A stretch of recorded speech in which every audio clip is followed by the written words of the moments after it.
kanan? Dito ka. Masulod ang bahay. Hindi, dito. Galing sa inyo, dito pa gano'n.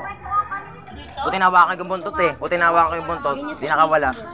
Oh, buti di ka, ano. Hindi nasa loob siya. Pinakasiksik talaga. Nawakan ko lang yung buntot niya. Kaya di siya nakawala. Ano, tik-tik oh. Uy! Yo! Ano ito, ganyan oh. Yeah. Ano tayo, parang ano? Wala, makikita mo ba yun?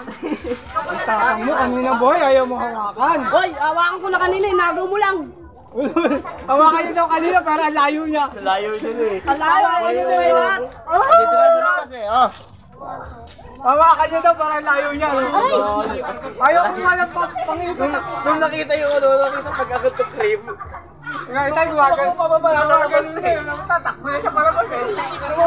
Tatakbo kay Ganyap, tatakbo si Ganyap eh.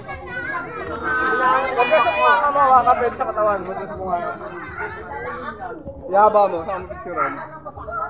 Alam mo ba yung nakakita ko?